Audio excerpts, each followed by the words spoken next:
बच्चों, welcome to the बायोटेल्स और मैं हूं आपकी टीचर स्वाति। आज हम क्लास 12 का chapter first sexual reproduction in flowering plants शुरू कर रहे हैं। तो sexual reproduction in flowering plants, are we not lucky that plants reproduce sexually? क्यों? क्योंकि प्लांट्स सेक्सुअल रिप्रोडक्शन करते हैं, इसी वजह से हमें इतने अलग अलग और प्यारे प्यारे आसपास में फूल देखने को मिलते हैं। Flowers are the sexual organs of the plant. Plant का ये सेक्सुअल ऑर्गन है, यहीं पर इनकी सेक्सुअल रिप्रोडक्शन होगी। सो फ्लावर्स, बहुत तरह से हम इन फ्लावर्स का यूज़ करते हैं अपनी लाइफ के अंदर। इन फ्लावर्स को अफेक्शन शो करने के लिए, ग्रीफ शो करने के लिए, पूजा पाठ के लिए, डेकोरेशन के लिए, कलर्स बनाने के लिए हम इन तरह तरह के इतने रंग बिरंगे, इतने प्यारे प्यारे फूलों का यूज़ कर रहे हैं। ये फूल हमें प्लांट ने इसीलिए दिए ताकि वो सेक्सुअल रिप्रोडक्शन कर सकें। ये जो फ्लावर हमारे आसपास हैं, इनके डिफरेंट वर्ल्ड्स प्रेजेंट है इस फ्लावर के अंदर। जैसे कि सबसे बाहर सेपल्स का मेन फंक्शन होता है, ये प्रोटेक्ट करते हैं फ्लावर को ड्यूरिंग बड स्टेज। इसके अंदर आपको वेरियसली कलर्ड बड़े बड़े शोई फ्रेगनेंस जिनमें प्रेजेंट होती है वो पार्ट मिलेगा, वो वर्ल मिलेगा जिसको हम बोलते हैं पेटल्स के अंदर एक और वर्ल होता है जो मेल सेक्स ऑर्गन्स को रिप्रेजेंट करता है, जिसको हम बोलते हैं स्टेमन में दो पार्ट्स हैं, एंथर एंड फिलामेंट। एंथर में पोलन ग्रेन्स की फॉर्मेशन होती है, फिलामेंट एंथर को फ्लावर के साथ जोड़ने का काम करता है। एंड लास्ट में सबसे अंदर वाला वर्ल जो फीमेल सेक्स ऑर्गन रिप्रेजेंट करता है एक फूल का, जिसको हम बोलते हैं कार्पल या फिर पिस्टल। इसके तीन पार्ट्स हैं, स्टिग्मा, स्टाइल एंड ओवरी। सबसे टॉप वाला स्टिग्मा में पॉलिनेशन होती है, यहाँ पर पोलन ग्रेन्स आकर लैंड करते हैं। देन स्टाइल, एक लॉन्ग स्टॉक जो स्टिग्मा को ओवरी के साथ जोड़ने में हेल्प करता है। And bottom swollen part, that is called as ovary. अब फ्लावर्स दो तरह के होते हैं, या तो यूनिसेक्सुअल या फिर बाइसेक्सुअल। यूनिसेक्सुअल फ्लावर ऐसे फ्लावर्स हैं जिनमें एक सेक्स प्रेजेंट है, इधर मेल या फिर फीमेल। मेल पार्ट होगा तो हम उस फ्लावर को बोलते हैं स्टैमिनेट फ्लावर, और अगर फीमेल पार्ट होगा तो उस फ्लावर को बोला जाता है पिस्टिलेट फ्लावर। एंड वो फ्लावर जिसमें दोनों पार्ट्स प्रेजेंट है, मेल एंड फीमेल, मतलब बाइसेक्सुअल फ्लावर की हम बात कर रहे हैं, इस फ्लावर को कंप्लीट फ्लावर भी कहा जाता है। और वो फ्लावर जो यूनिसेक्सुअल है, उसमें मतलब एक ही सेक्स प्रेजेंट होगा, ईदर मेल और फीमेल, ऐसे फ्लावर को हम इनकम्प्लीट फ्लावर भी कहते हैं। अब हम बात कर रहे हैं फूल की। तो प्लांट्स फ्लावरिंग से कई पहले फूल खिलने की तैयारी शुरू कर देते हैं। प्लांट के अंदर बहुत पहले ही कुछ हार्मोनल चेंजेस आना शुरू हो जाते हैं, जिसकी वजह से एक बड ग्रो करती है, फ्लोरल बड। वो फ्लोरल बड जिसके अंदर पूरा का पूरा प्राइमोडियम है जो डेवलप होगा इनटू अ फ्लावर। एक प्राइमोडियम मतलब उसके अंदर तैयारी हो रही है फूल खिलने की, फूल बनने की, जिसमें sepals, petals, then stamen and pistil, इनकी ग्रोथ होने वाली है। ग्रुप ऑफ सेपल्स, इनको हम बोलते हैं कैलिक्स। ग्रुप ऑफ पेटल्स, इनको हम बोलते हैं कोरोला। ग्रुप ऑफ स्टेमन्स, इनको हम बोलते हैं androecium. And group of carpels, जिसको हम बोलते हैं gynoecium. Androecium and gynoecium, they are the essential parts of the flower. Essential क्यों है? क्योंकि यही होंगे तभी फ्लावर सेक्सुअल रिप्रोडक्शन करेगा। और जो कार्पल, कैलिक्स है एंड कोरोला है, they are non essential parts of the flower. ये फ्लावर के नॉन एसेंशियल पार्ट्स हैं। इनका मेन फंक्शन होता है फ्लावर को प्रोटेक्ट करना, पिस्टल एंड स्टेमन को प्रोटेक्ट करना, और इंसेक्ट्स को अट्रैक्ट करना for the process of pollination. तो अब हम बात करने वाले हैं जो एसेंशियल हमारे पार्ट्स हैं, स्टेमन एंड कार्पल। इनके अंदर किस तरह से जो male sex and female sex और सेल्स हैं उनकी फॉर्मेशन होगी। सो अब हम बात करने वाले हैं male sex organ, that is स्टेमन। जो स्टेमन है वो मेल सेक्स ऑर्गन है और ये दो पार्ट से मिलकर बना है, एंथर एंड फिलामेंट। जो एंथर है वो हमारा, उसमें पोलन ग्रेन्स की फॉर्मेशन होगी और फिलामेंट एंथर को अटैच करेगा विद द फ्लावर।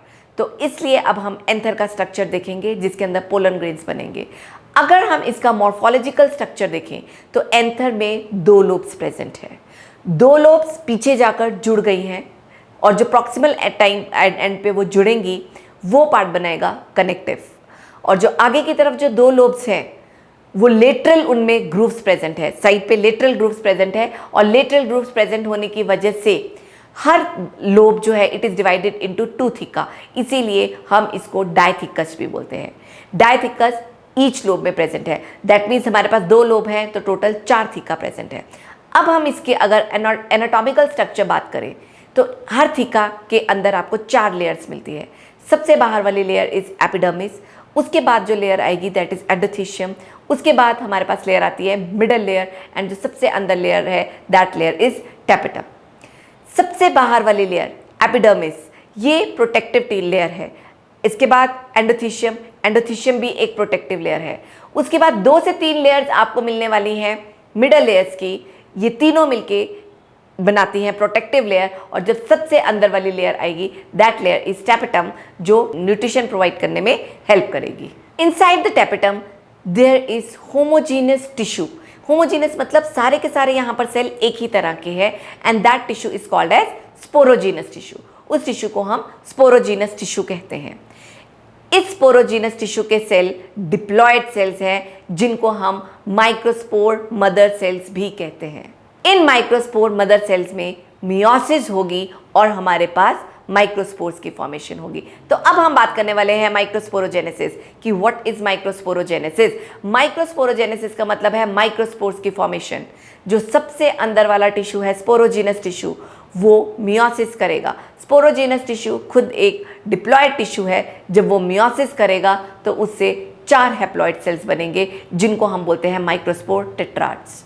ये माइक्रोस्पोर टेट्राड्स 4 हैं जो आपस में इनिशियल स्टेजेस पर जुड़े होंगे। लेटर ऑन ये अलग होना शुरू होंगे और हर एक को हम बोलेंगे microspore. Microspore will get mature and will form pollen grain. Microspore mature होके पोलन ग्रेन बनाएगा। अब हम बात करेंगे कि पोलन ग्रेन्स की फॉर्मेशन कैसे हो रही है। आपने कभी किसी एक फ्लावर को पकड़ोगे, टच किया होगा, तो आप देखोगे कि आपके हाथ में एक येलो सी डस्ट लग रही है। वो येलो डस्ट पोलन ग्रेन्स की है। हमारे यहाँ पर अगर आप पोलन ग्रेन्स देखोगे तो उसमें भी बहुत सारी वैरायटीज़ है, different different shapes, different different colours के पोलन ग्रेन्स हैं। उन डिफरेंट डिफरेंट कलर के पोलन ग्रेन्स के ऊपर आपको कई बार एक येलो कलर की लेयर मिलेगी, जिसकी वजह से वो येलो अपीयर होते हैं। But pollen grains different different colour, different different shapes के होते हैं, अलग अलग स्पीशीज़ के।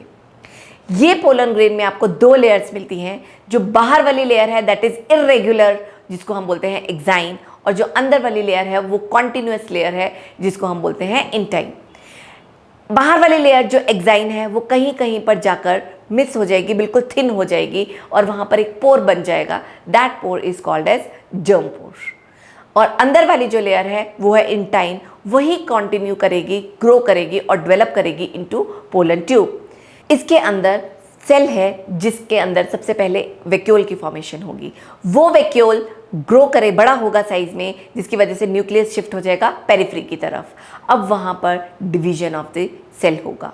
जो सेल की डिवीजन है वो एसिमेट्रिकल होगा। एसिमेट्रिकल मतलब अनइक्वल डिस्ट्रीब्यूशन ऑफ साइटोप्लाज्म होगा, जिसकी वजह से एक छोटा सेल बनेगा और एक बड़ा सेल बनेगा। जो छोटा सेल होगा उसको बोलेंगे जेनरेटिव सेल, और जो बड़ा सेल होगा उसको बोलेंगे वेजिटेटिव सेल। कई ऐसे प्लांट्स हैं जो पोलन ग्रेन्स को इन 2 सेल स्टेज में शेड कर देते हैं। 60% of the plant species they shed their pollen grains at 2 cell stage, but 40% ऐसे plant species हैं जो अपने pollen grains को 2 cell stage पे, 3 cell stage पे shed करते हैं। जो generative cell है it will sink in the cytoplasm of vegetative cell। तो हमारे पास अब ये जो स्ट्रक्चर बना है, now it is a pollen grain. तो पोलन ग्रेन में हमें क्या मिला? पोलन ग्रेन में हमें मिला बाहर की लेयर एक्साइन। एक्साइन का जो मेन केमिकल कंपोनेंट है जिसकी वो बनी है इट इज स्पोरोपोलिनिन। जो स्पोरोपोलिनिन है it is the most resistant organic molecule. ये बहुत रेजिस्टेंट ऑर्गेनिक मॉलिक्यूल है।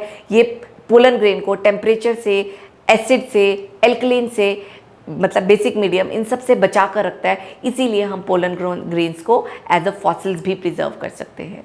तो जो अब हमें स्ट्रक्चर मिला पोलन ग्रेन का, उसमें मिला हमें एक्साइन, इंटाइन, देन इसके अंदर हमें एक सेल मिल रहा है बड़ा cell which is vegetative cell, और एक छोटा सा cell which is sinking inside the vegetative cell. That cell is called as generative cell. 60% plants ने इसी 2 सेल स्टेज पे पोलन ग्रेन को शेड किया है और 40% प्लांट्स जो है वो 3 सेल्स, जो जेनरेटिव सेल है वो डिवाइड कर जाता है इनटू 2 गेमीट्स और ये जो हमें पोलन ग्रेन मिलता है ये 3 सेल पोलन ग्रेन्स है। Now this is the structure of pollen grain, ये पोलन ग्रेन का स्ट्रक्चर है। पोलन ग्रेन के कई यूजेस भी हैं और किसी तरह से हमें ये हार्म भी करते हैं। ये हमारे लिए रेस्पिरेटरी डिसऑर्डर्स करते हैं जैसे कि ब्रोंकाइटिस, अस्थमा और specially the pollen grain of parthenium plant, ये हमारे लिए सबसे ज़्यादा एलर्जी कॉज करता है। पार्थेनियम हमारा अपना नहीं है, पार्थेनियम बाहर से आया है।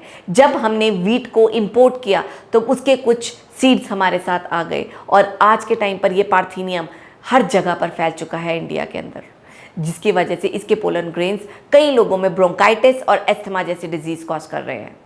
ये तो इसके डिसयूजेस हैं। अब हम पोलन ग्रेन की यूजेस की अगर बात करें तो pollen grains are rich in nutrients, इसमें बहुत ज़्यादा न्यूट्रिएंट्स है। That is why they are used as food supplement, इनको फूड सप्लीमेंट्स की तरह यूज़ किया जाता है। ये मार्केट में टैबलेट्स एंड सिरप की फॉर्म में ईजिली अवेलेबल है। ऐसा क्लेम किया जाता है कि पोलन ग्रेन के यूज़ एथलीट्स एंड जो हमारे रेस हॉर्स हैं वो बहुत ज़्यादा करते हैं और अपनी परफॉर्मेंस को एनहांस करते हैं। तो ये हमारे पास यूजेस हैं अबाउट पोलन ग्रेन्स। एक बार पोलन ग्रेन्स शेड हो गए तो उनको अपने स्टिग्मा तक बहुत जल्द पहुंचना पड़ेगा ताकि वो अपनी वाइबिलिटी लूज ना कर दे। वाइबिलिटी मतलब वो टाइम पीरियड जिसके अंदर वो पोलन ट्यूब बना सकते हैं। तो जैसे ही वो स्टिग्मा के ऊपर लैंड करेंगे they will start forming a pollen tube. तो हर प्लांट की स्पीशीज का अलग अलग वाइबिलिटी पीरियड होता है। जैसे कि कुछ प्लांट्स का वाइबिलिटी पीरियड बहुत कम है और कुछ प्लांट्स का वाइबिलिटी पीरियड हजारों साल है। अगर हम बात करें राइस और वीट, इनका वाइबिलिटी पीरियड सिर्फ और सिर्फ 30 मिनट्स का होता है। उसी तरह हम बात करें कुछ स्पीशीज की जैसे कि रोजेसी, लेग्यूमिनेसी एंड सोलनेसी, इनकी वाइबिलिटी पीरियड कुछ महीनों का है। हमारे पास एक ऐसी टेक्निक आ चुकी है जिसके थ्रू हम इन पोलन ग्रेन्स को स्टोर करके रख सकते हैं। That is called as cryopreservation. इसमें हम -196 डिग्री सेल्सियस लिक्विड नाइट्रोजन में पोलन ग्रेन्स को स्टोर करके रख सकते हैं और जहां पर हम पोलन ग्रेन्स को स्टोर करते हैं उनको बोलते हैं पोलन बैंक्स, ताकि हम इनको फ्यूचर पर्पसेस के लिए यूज कर सकें। तो आज के टॉपिक में हमने डिस्कस किया about microsporogenesis and formation of pollen grains. अपने कमिंग वीडियो में हम बात करेंगे अबाउट मेगास्पोरोजेनेसिस। आपका कोई भी लेक्चर मिस ना हो इसलिए हमें फॉलो जरूर करें। Please like and subscribe the channel the Biotales. Thank you.